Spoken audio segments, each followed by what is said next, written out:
Right, the fallout from Partygate, the saga in the UK, has continued. In the past 24 hours, London's Metropolitan Police have announced they've issued 50 additional new fines as part of their investigation into the lockdown-breaking parties at Downing Street, and they've not ruled out more penalties to come. While Boris Johnson, the Prime Minister, was not amongst those issued with additional fines, under his watch, Downing Street has now earned the unenviable title of the most fined address in Britain, receiving more fines than venues which hosted illegal raves and massive house parties during lockdowns. Joining me now from London is a Labor political strategist, former Gillard government advisor, John McTernan. John, thank you for your time. Great to have you on this issue. I've watched Keir Starmer make a meal of Boris Johnson until Keir Starmer got caught out with his own round, in his case, Beergate, Boris's Partygate, both breaking the rules, we're told, during lockdowns. This issue, though, for the Prime Minister has come very, very hard at him.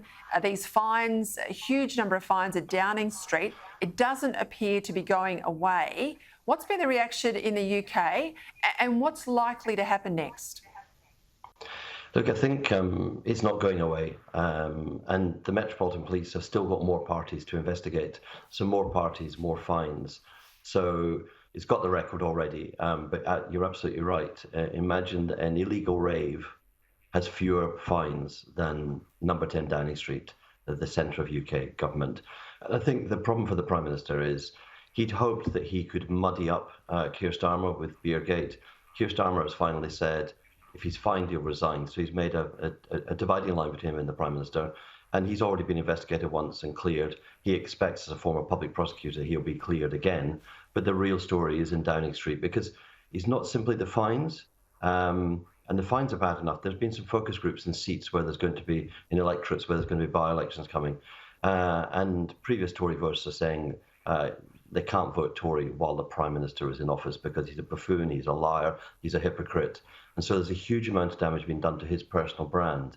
And when the fines stop, finally, when the Metropolitan Police stop, finally, there's a civil service investigation which will resume, which will go into the culture, the organisation, the rule breaking inside the house, inside Downing Street, 10 Downing Street. And that's going to give more grist to the mill. So the PM hopes that he'd get a clean break because of Ukraine. He's been to Sweden to offer defence guarantees, but I think he's not going to get away from this.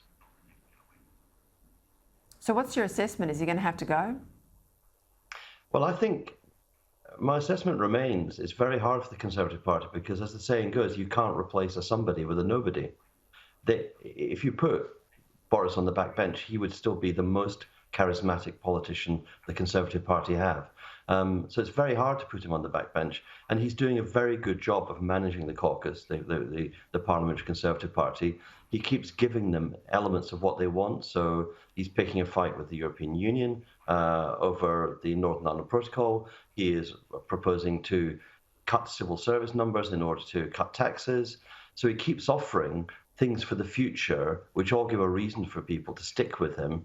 And you have that lingering question in the minds of MPs. We won with Boris. Is there anybody else we could win with?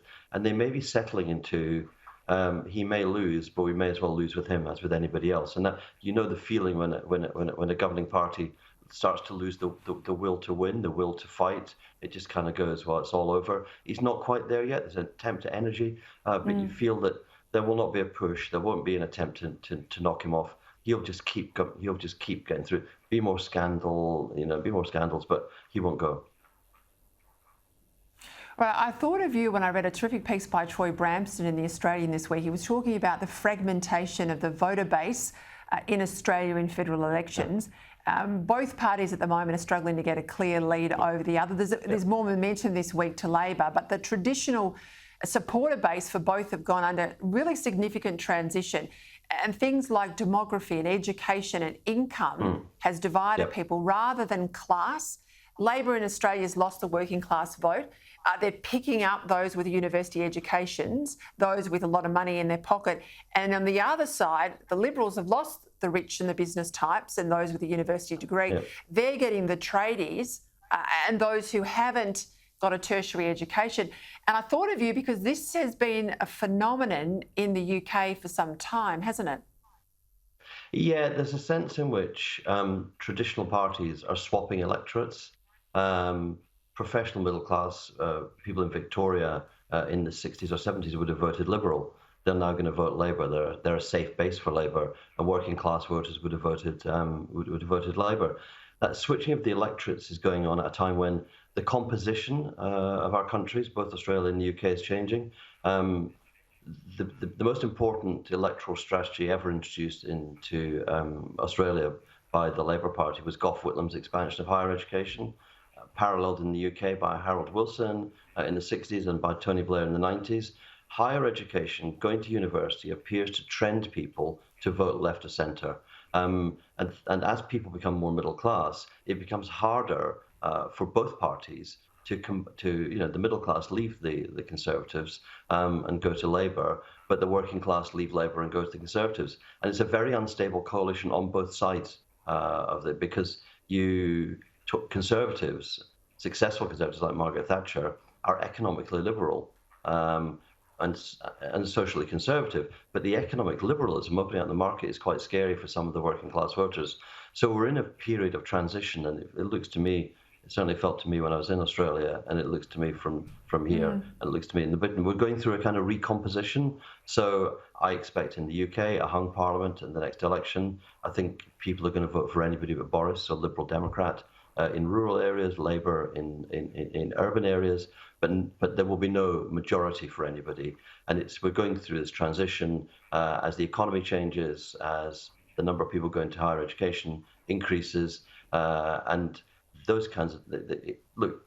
To be honest, it's great for voters because they can make the parties dance to their tune if they get it right. Parties can no longer have blocks that they rely on. They have to actually appeal to individuals and really think hard about it. And of course, the market getting those messages out has changed astronomically. I mean, social media has been a game changer in political campaigns. John McTernan, I'm sorry we're out of time. Got to leave it there, but thank you. Thank you for your time tonight.